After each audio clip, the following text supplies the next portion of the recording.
Welcome, Walnut. I'm Lara, but you can call me Laz, your host for Walnut Wednesday. This is your reminder to be brave, be yourself, and know that you can make the world a better place just by what you decide today. Here, I'm going to share my weekly walnuttings with you on a Wednesday. Hello, Walnut. It is me, Laz, here for another episode of Walnut Wednesday, and this week is a very special, delicious week because I have one of my best, beautiful, delicious bananas on the podcast in here, in person with me, Brontë Higgs. Welcome, Brontë. Hey, Liz. I'm excited to be in Walnut HQ this morning. This is so cool. So, Walnut, this is actually, the first guest person I've ever had in my space, in my actual Walnut HQ space. So this is awesome. Brontë is a long-time friend of mine. We've lived together. We've done many adventure walnutting together. And she's also, by default, Team Walnut. Bron, you've helped me a little bit with website things and all sorts of like marketing-y things, which is your thing. So and it's so much fun. I love that I can do that for you. Thank you. It's much appreciated. So Walnut, without further ado, I will introduce you to Brontë Higgs. Brontë, hello, welcome to Walnut Wednesday. Hey, Walnut. Like, excited to be on this side instead of being a walnut, because I usually am just a little walnut, helping Laz behind the scenes sometimes when she needs it. She doesn't, because she's amazing and talented and awesome.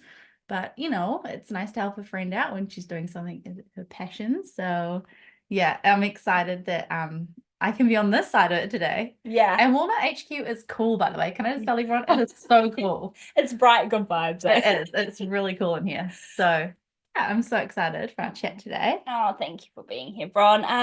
I will get you, if there's a Walnut who is listening who hasn't met you before, can you just introduce yourself a little bit and we'll go from there? Sure. So we talked about this before coming on. It's really hard to describe yourself. Yeah. But I don't know, I guess in this context, I'm a longtime friend of Lara, ex-flatmates. But also I'm a working mom. I have a 2-year-old son, almost 2, and I am in marketing. So I'm in the hustle corporate-y world, I guess you could say. But I'm also someone who likes to do good things and be kind always. So that's probably how I describe myself. I love that. And yeah, Walnut, we were saying that it is awkward always to like, how would you introduce yourself? So I do challenge you, Walnut, to think about, since it's new year and everything, how would you introduce yourself to somebody that you haven't met before? Because it is kind of like a little walnutting in itself, would you say? It is, yeah. Because even I kind of like struggle with that question sometimes. I'm like, who even am I other than a walnut? So one thing Brontë just mentioned is that you always do try to be kind, and I actually do think that you are one of the kindest, brightest butthole bananas of all the land. Like, you literally glow. That means a lot. Yeah, you're literally a glowing, beautiful banana.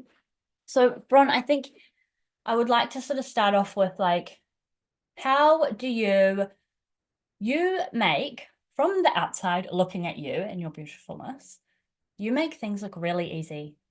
You make things, you have like, since you've become a mother, a wife, or basically we've been like, felt like we've been wives for 50 billion years. Bronté's also Walnut, a long-term partner situation, like Geordie and I. That in common. So nice. Yeah. So we have bonded over the men as well. But yeah, you've kind of made everything, and I know from a personal level that you've had your trials and tribulations, but you've made everything look effortless, as well as like, I see that that you've had your hardships, but you make it look like, you just keep going, sort of thing. That's so interesting. Yeah, like, I was going to say, how, you probably don't think it is, but how do you make it seem so effortless? I guess it might seem that way because I a little bit like Lara, a bit of a people pleaser. So the other thing is that I like to burden people. So I do bottle a lot up, but that means my husband probably fronts most of that. But I think the biggest thing is that I can communicate when I'm getting close to that mentee B point, which I have done in the past. There's been some pretty big trials and tribulations, but I think for me it's communication and having that goal or that core value of leading always with kindness, because that's all I want to receive, and I believe in what you put out in the world is what you receive back. So yeah, I always want to be kind, and so I try my hardest to, I guess, do things in a way that I would want it to be done. So yes, I might sometimes lash out for Nicholas, but we love you, Nikki. we love you, Nick. But equally, I just try and approach things like I keep a lot to myself, but then when I get to a point, I'm like, hey, look, I'm not doing okay, or this is a bit hard. How can we work together to resolve it? Because I don't ever want to say, you need to fix this for me. It's okay, how do we do it? Because I'm an owner of who I am and my own happiness, which is something I've learned. So I need to be the one in control of how I get to that happy place. So yeah, I ask for help a lot. Yeah, which is walnutting in itself. Definitely from many people, I think as well. Yeah, I do. And I think that both you and I, Bron, are really lucky because we've like found each other and found this like little depth to our conversations where Bron and I will just be like, okay, yep, it's going in. It's going straight on in, and then we go right into like the nitty gritty. It's like, right, this is getting deep, Les. We got in there today. So we're really fortunate that we found that in our friendships as well as partnerships, where that communication level is really, you can lift the rug and have a little peep under and feel safe and not judged, or like you've said something wrong, or if you feel like you've said something wrong, and I've even said that to you recently, where I've been like, I hope I didn't upset you with that thing that I've been thinking about for 3 weeks. I was just looking at what the heck. You silly goose. Oh, I love that. I love the concept of leading with kindness, and I'd like to come back to what you mentioned about owning your own happiness. Now, I think with being a new mother as well, something that I'm really anxious about when I potentially am in that space is like losing my identity of being Laz versus the thing's mum. Like I'm okay with being Kevin's mum, but the actual mini human's mum, I don't want to be just that. Yeah. And I think that you've done quite a few little walnuttings where you've managed to have, this is my Brontë space. Obviously it's all your space, it's all your life, but how do you keep that identity crossover flowing, I suppose, rather than separate? It flows, right? So that was a really tough lesson learned through maternity leave. I thought it was going to be all fun, chilling out, coffee dates, play dates with friends. Lordy, it is not. It is the hardest. Well, for me, it was a really hard period because you're kind of by yourself with this infant, and everything you do is for this infant. And as the weeks and days and months go on, you just feel depleted. And again, through one of those big conversations I had with Nick, I'm like, look, this is tough. And we kind of figured it's because I'm doing everything. The purpose of everything I did in the day was for little Alfie, but it's like, actually, what do I need?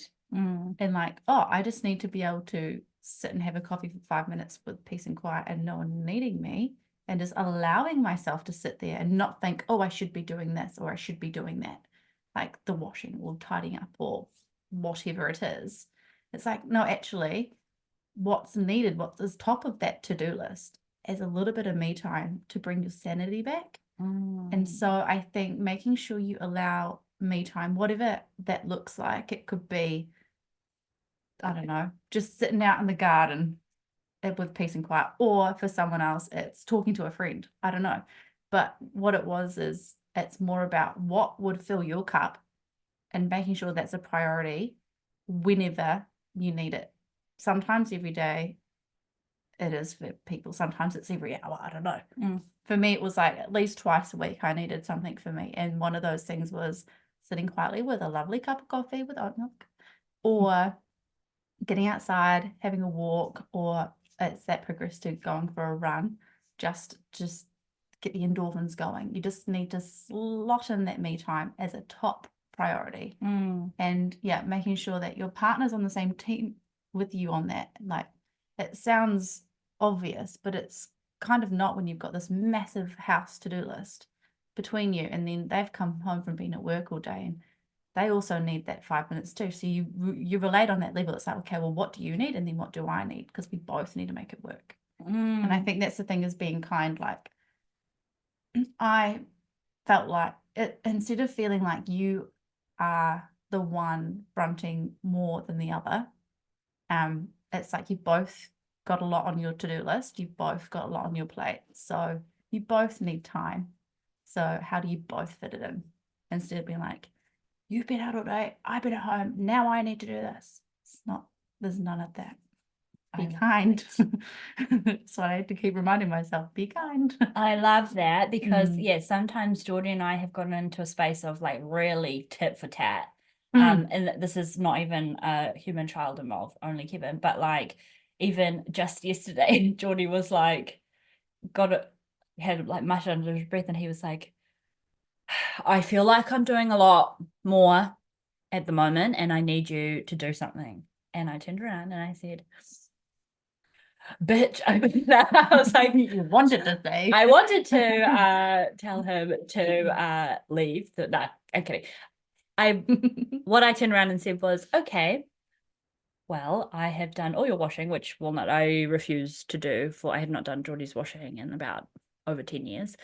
We do our own separate washing because of the mountain that I don't know where he gets. Anyway, I had done his washing. Yes, he had cooked all the meals and that's why he felt like he had done everything, but I had cleaned up after all those said meals, done all of those sort of dishes. I had picked up Kevin's poo. I had, like, all the list kind of goes on. But for Geordie to be able to just say like, I feel like I've done a lot today, I need you to do something, that was really good communication. And maybe had I also done that earlier and gone, I feel like I've done a lot today, then I wouldn't have needed to have that like instant bite back of I've done this, and all the mental loady stuff that kind of comes with it. And that's something I actually really do struggle with, because with Geordie, and I'm sure for Nikki as well, they don't know about that mental house load that kind of like comes with just, I don't know if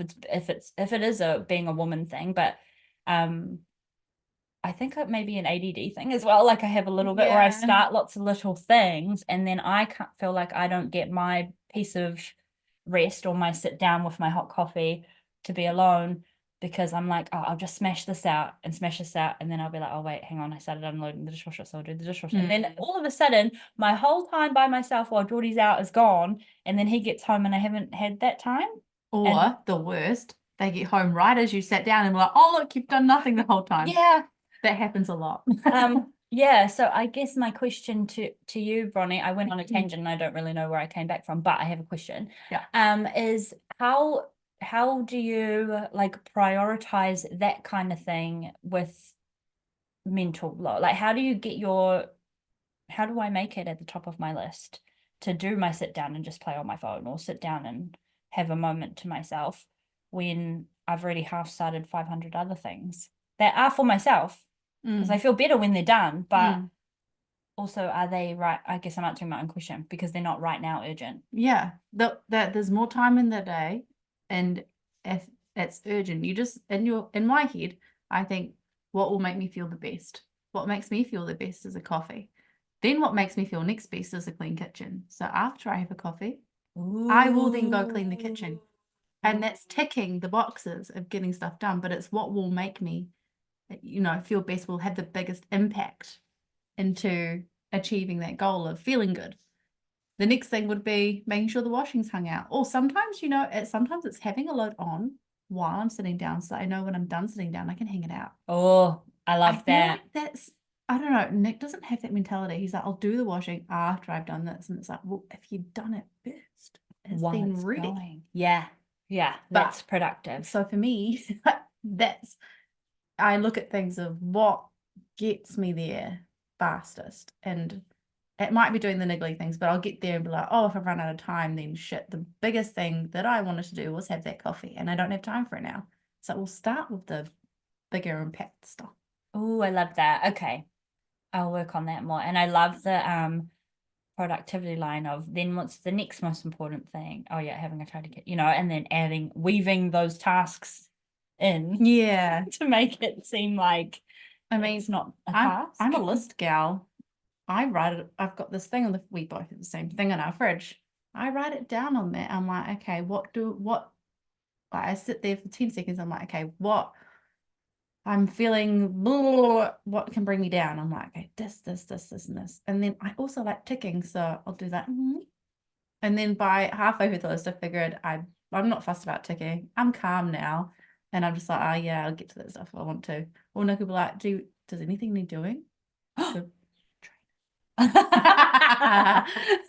I'm like, yeah, actually, there's a list on the fridge. Oh, it's a double win, that one. Okay, because my list helps. is just like food that I've forgotten to buy. I'm gonna change mine. Yeah, we have that smaller section at the bottom, but I think it's the grocery list. It's not. Yeah. But yeah, I like planning things out and having a visual, because I also hate being asked, when's this, when's that? And I'm like, oh, I've written it down. You know where to find it. I don't need to keep a list of that in my head. Yeah. For you to then tap into. Oh, sorry. We can talk about lists for a long time. No, we won't. I actually did. I would like to share Walnut with you as well as Bron. I actually created for Geordie and I because of that question that I was bothered about. Yes. Where I would always get asked, what have we got on? What have we got on? And now since we've done this, I have been asking that question a lot. But I created a Google Calendar that we both have access to. So Geordie will put in when he's got golf. I'll put in when I'm going to lunch or have a podcast interview.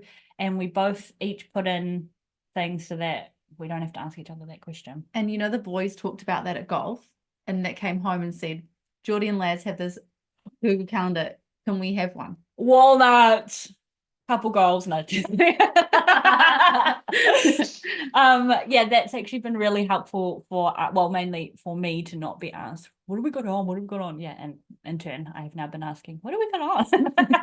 And getting you Geordie to bring up the calendar and check, because my phone's like farting around somewhere. Anyway, I digress, but that's a really great mechanism for team calendaring, because we did have like a physical calendar, but then we'd be messaging each other throughout the day and we wouldn't have it on our phone, so this kind of was more helpful. But back to you, special guest Brontë. You mentioned that when you were having the time for yourself and building up for walking and running, and I know that the running has been quite a big part of your Walnut journey, of your own personal journey. It's actually been really inspiring. Actually, I've been watching you, like how you have ended up making your own time for that and like planning for that. You're really good at planning things. But talk to me about the running. And I know you've always been a little bit of that's been your like place. But let's start on the running. Tell me about it. So going back to you saying that's always been my place, I've always really enjoyed physical activity because I feel good after, but I also like the body image side of it too.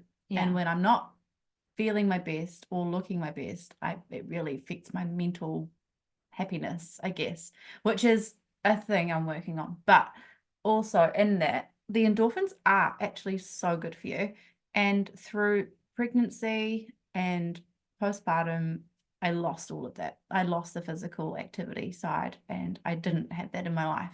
So I mentioned earlier, slowly through maternity, I managed to creep it back in, which has been good, but it wasn't really enough of a priority as I wanted it to be. So I set a goal, and I've always said to myself, I never see things through. I don't commit. I can't achieve anything big. I just will do something like 70%, and that's just who I am. But I set a goal and I committed to it, and I said it out loud, and I told friends, I told Nick, I told my colleagues, I told pretty much anyone who would listen, I'm going to run a half marathon in November. And I fucking did it. Yeah. I did it. Yep. So for me, that decision was made in my head in like March last year, but I didn't really commit to it until May after I got back from my holiday in Australia. And I said, nah, I'm doing it. I'm going to run out of time to train. I went online, I found a training program, and it wanted 5 runs a week. And some of them were up to like an hour and a half long. And I was like, I don't know if I can do that. But I selected the coaching on every single run. And it said, some people need all of these, some people don't. You just make the program work for you. We're not here to set you out to fail by saying do 5 runs and do 3 or you're going to fail. That wasn't what it was about. It was like, this is runs you can do in your training. Fit in what you can in your lifestyle. And so I tried for as many as I could. I averaged about 3 or 4. But I literally used the calendar on the fridge and I wrote run 7K or whatever it was, run 2 hours. And so Nick would know on that day of the week, I wanted to do that to get to my goal because he was fully in support of me reaching my goal, which is a weird concept to me that people wanted me to achieve something too. Yeah. Like, I wasn't even telling myself I could. Like, I didn't think other people thought I could either. But everyone did believe that I could do it. And I was like, really? You believe I can? Okay, well, I'll try harder then. And that's kind of what kept me going is I had accountability to all these people I told. And I didn't want to look stupid with egg on my face that I didn't do it because what, I can't be bothered or I don't believe in myself. Like that would have been a terrible outcome for me. So I thought, you know what, I can do it. And yeah, Nick really helped in fitting in the family life juggle with my training, as well as allowing time for him with his hobbies and goals too. It was a juggle. It was busy at times, but I did it. I was so stoked that I did. And it was, I've learned I need that in my life. And so I've not maintained it to the same level, but I know now if I set a goal, I can achieve it. And it took me a lot of years to get here, but I actually did something cool. Yeah. You created that evidence for yourself now. Yeah. So now I believe I have so much more faith in myself than I have ever had. Yeah. Because I actually did it.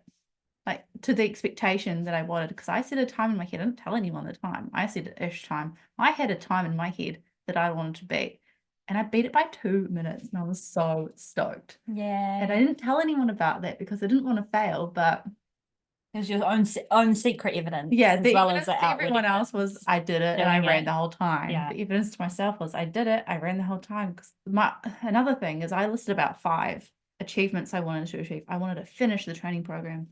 Oh yeah. Did that. I wanted to run the entire time and I did that. I wanted to do it in a set time and I did that. And I can't remember what the other ones are. One of them was a stupid one. Look, kept doing it. So I bought the top and I had an outfit and I matched my shoes. You did look cute, by the way. Brontë looked really cute. Let's just put that out there on our Instagram. I'll put it in the show notes. And I also wanted to get some evidence of me doing it too. And that wasn't like a set out thing, but along the way, I know there's like race photographers or whatever. And when I saw one, I just smile and be like thumbs up or whatever, because I always like smilers and to promote the race. And so if you're smiling, instead of like looking like you're dying, they're more likely to just have that photo. And I got one, which I was stoked at. But the other thing is I was like, I'm feeling good. So I took a few photos along the way. They were all live photos. So I managed to make a reel out of it. So it's like this actual evidence of my whole run. And I was like, I didn't set out to do that, but it was a goal. I put it out there and it happened. Yeah. Without much effort. I'm like, oh my gosh, this whole manifestation thing actually works. Yeah. And Walnut Brontë is open heart center, like a lot of us, and emotional authority too. So that is very like commitment and like seeing things out is like, well, it's not a big deal, but once you find something that aligns with you and that works out, those are the money makers for us little open hearts and emo authorities too. So I love that, and I'm really, really, really proud of you. And Walnut, I will link Bronte's Instagram so you can check out that reel and her page for the outfit, which is in the reel as well. But yeah, I remember we were at your place for drinkies, and I remember you were talking about the next day, and you were like, I've got this, and then Nikki said something, and you were like, yeah, but I've got my run. You know, you were very like, even after a few little drinkies, you were very like, no, this is I'm going to do it no matter what, no matter if I'm not feeling well or if we've got other plans, I'm going to work this into my life. And you really did. And it was actually very, very inspiring. So much so that I have tried running Walnut. What an absolute mockery joke of anything. But I did it. And then before we went on holiday, I kind of stopped a little bit. But I've been trying to do one little run a week where I run to the shops, which is probably like, it's about 4 songs worth of running. That's a long stretch, which can get very boring and hard in your head to keep going. So I'm proud of you for that, Liz. Yeah, I know. I was really proud, and I'll get back into it again when we're back in routine. But the main thing for me was just getting out of bed, and I'm not a runner. There's a lot of me to bounce around, so I was just really proud that I actually got out of bed and like just upped the what is this movement I'm making? This is my like not quite sprinting, but like bobbing all my bits around. Which was a big deal. So and that felt really good afterwards, even though it wasn't like a really long workout or strenuous, like because I like to lift weights and things. I did come back feeling that like little high. Which is really interesting. I didn't think I'd really find that off running because I didn't think I enjoyed it. The whole time I'm running in my head, usually I'm like, oh my God, you're dying. Like you can't breathe. Your lungs are struggling. Like everything hurts. Everything's wobbling. Everything's hard. But what helped was listening to the coaching, and God, it's cheesy at times, but it was actually really good because it stopped me thinking that, and it told me about other things to think about. And so it challenged me at times to think about stuff. And so I was thinking about that stuff, and I was like, oh wait, I've just ran 2K. I didn't think I was dying, and I'm still going. I'm like, oh yeah, okay. It's like shifting the focus to something else is what helped me get through that training, because I hadn't ran for ages before I started in May.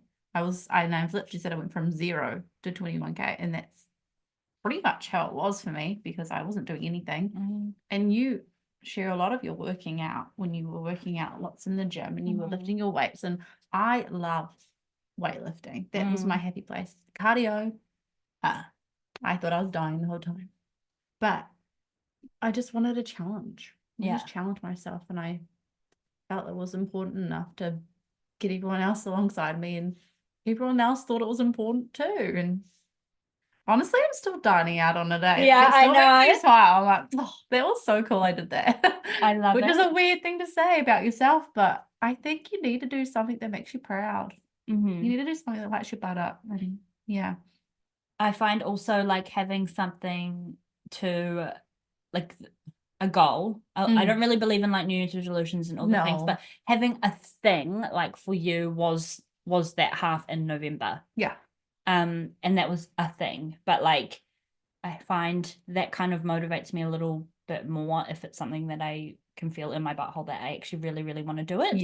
Like I have tried and failed multiple 8-week challenges, but there was one time that I just like smashed out of the park because I could it felt in my butt that I wanted to do it. I remember the one. And that was a really, really good one. That's still probably one of my biggest like Fitspo walnuttings to date, because I worked really hard at that one. But the other ones I just wasn't feeling it. Like it wasn't like I really want to do this. It was like I should do this, and that's the key difference I find with goal setting. I think that too. And I've struggled. I've started so many 8-week challenges, 12-week challenges, and they just peter out because there's nothing you're actually working towards to an end. Like I don't see that as the goal. Like what am I getting back from doing it all the way? Like if it's just like okay, well that's finished. Like if there's no like celebration or like milestone thing, or I don't know, it needs to mean something. Which you've actually given me an idea. Go. If you want to share it with someone else, are we going to live video this? Go. Something I've wanted to do another thing this year, whether it be another run or another physical event. I think we've talked about doing some other things, but I do want to do a 12-week program. But what if we make up our own milestone thing, our own celebration at the end? Like instead of like, oh yeah, it's done. Like what if we like set a date in the calendar and say we're going to go and do like treat ourselves to whatever it is. A degustation. Yes. thinking glamping. Oh yeah. Okay. When we reach our goal, which is, well, that is the goal we're working towards. That's the journey. So the journey is the 12-week program. The goal is The glamping. A reward. You got to reward yourself. Gotta treat yourself. Gotta Okay, treat yeah, I'm yourself. in. Oh, well, I'm in. My ear started ringing when you were saying it as well, so I feel like, yeah, okay, let's do this, bitch. I'll try to do it. I found I can't do it on my own. Yeah. And I'm okay with that.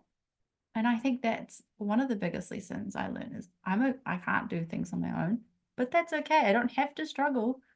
And it's literally just people cheering me on along the way, a little comment here and there, and that's enough to like keep me going through it. I didn't think it would mean anything, but it actually did mean a lot.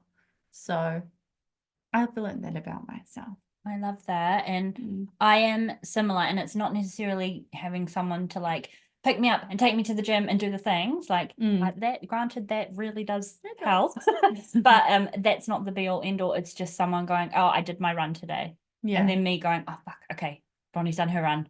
I better quickly go like smash out 10 minutes, like all 4 songs. Little things like that that I find are really helpful also. So I'm down. 12 weeks, you said? Yeah. Why not? Well, no, if you want to join when this episode airs, we'll figure this out and do this together. So I've run. I want to do weightlifting now. Okay. Well, I like weightlifting, so that's a great start. Oh my gosh, you could join my gym. I totally could. Okay. Walnut, we're going to start a challenge. If you've got any ideas, let us know on Instagrams or inside the Walnut Tree or anything. But I am committing to this here and now. I'm definitely committing. Yes. So I will keep progress updates in the Walnut Tree, and Bronnie will too. So yeah, we're gonna do something. We'll do it. So follow along. Bron, before we kind of like wrap up this episode, is there anything else that you feel like we haven't sort of covered in terms of your walnut journey or walnutting in general? I feel like we went lots of places. Yeah, we did. we went voila, as we do. Yeah. Why I love our chats. No, I just want to tell the walnuts that you don't have to do anything on your own. It's you just say how you're feeling authentically and receive what's given back, and you don't have to know what that is or expect something or have any kind of thing in your mind of I need this right now. It's just like I'm struggling with this, and then receive whatever comes back to you. I think that's a really powerful thing, and don't be afraid of that. Yeah, thank you so much, Bron. And I think it's actually really important to say that I'm struggling with this, and that's actually a really hard thing sometimes to say, because you don't, like you said earlier, you don't want to be a burden. You want to make sure that everyone else in the room is happy before yourself. But when you actually just announce to the world, I'm struggling with this, or I'm going to do a marathon, or releasing it from your body to be open to receive everything else back can make the wildest difference, Walnut. So like, I really love that advice, Bronnie. Thank you. Token question for all the guests, which I know that you've heard 5 million mammoth times. But Bron, what does being a walnut mean to you? I think being a walnut is doing something that you hold value to and asking for yourself, or just doing it for yourself because it's what you need and no other purpose. Walnutting is putting you first, and whatever that may be. It may be small, it may be big, but like we talk about here all the time, walnutting can be little baby steps, little tidbits, or it can be a huge leap to a big goal. But doing something for you that authentically aligns and with no other purpose than you want to do it, and it means a lot to you, and you're putting yourself first. That's what being a walnut means to me. That was so powerful, bitch. Thank you so much, Bron. Walnut, like I said, we'll link everything about Brontë in the show notes. Bron, do you want to just tell the walnuts where they can find you if they want to snoop you in the meantime? Come and have a snoop at Bron's World on Instagram. That's pretty much it. I've got Facebook, but I don't really use it. But I'm in the Walnut Tree. Let's chat. Let's share tips. I don't know. Let's talk about our walnutting. Encourage each other. I love that. I love that about the Walnut Tree. So yeah, Hope to see you there. Oh my gosh. Okay. And Walnut, thank you very, very much for your time, for being here. Take a little screenshot and tag us if you enjoyed this episode, or if you have anything else to share like Bron said, in the walnut tree. And Bron, thank you so much for being on Walnut Wednesday. It's been such a long time coming, and I'm just so glad. And yeah, welcome back. This is your official welcome back anytime for round 2. But thank you so much. I love you so much. You're so beautiful. You're delicious. You're just an amazing light in my life, and I'm just so grateful to have you not only on my podcast but in my life and up my butt. No, I'm so grateful for you, and I'm in awe of this work that you do, because you are helping so many people, and I couldn't have done my own personal journey without you cheering all the walnuts along week after week after week, not with like no other self in it. You did it for everybody else as well as for you, and I love that, and that motivates me, and I'm just so grateful that you are here holding this space for us all. Thank you. And thank you, Walnut, for your time. I love you. I love you. I love you. I love you. Have a happy Walnut Wednesday, and I will talk to you next week. Bye.